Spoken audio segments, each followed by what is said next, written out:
Sponzori emisije. Tri ključne reči koje opisuju vaše stvaralaštvo. Srce, energija, entuzijazam. Sport i razonode. Tri glavna problema Srbije danas.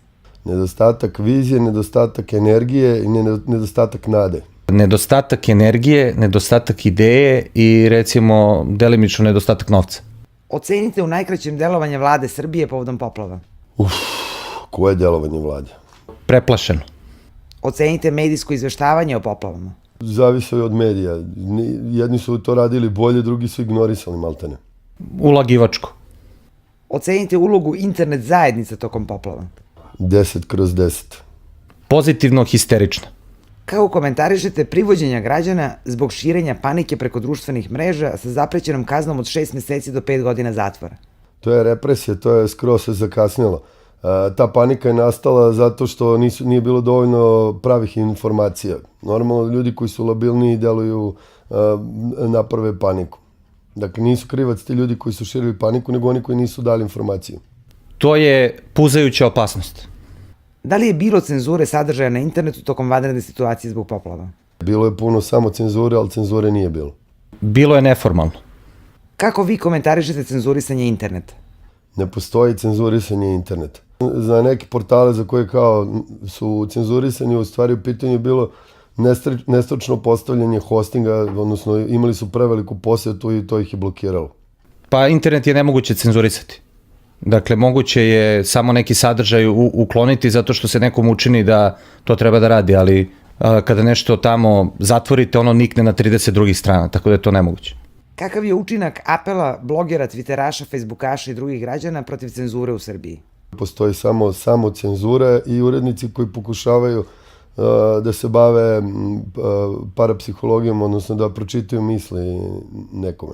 Pa ja mislim da je to imalo veliki odjek, pošto je taj apel završio na stolu ovih ljudi iz OSCE-a, a onda kad su se oni oglasili, onda se i vlada uznemirila i dobro je kada se vlada uznemiri zbog nečega što radi civilno društvo. Kako vidite dalji društveni angažman internet zajednica u Srbiji? Internet zajednica je tu biće i u budućnosti. Jedan snažan korektivni i pokretački faktor. Ako sudimo po ovome što je ta zajednica pokazala tokom ove krizne situacije, taj angažman bi mogao da bude značajan. Ako se bude nešto u realnom životu dešavalo, verovatno će takozvana internet zajednica reagovati na to i imati nekog uticaja. Koliki je uticaj društvenih mreža na internetu na stvarne promene u društvu?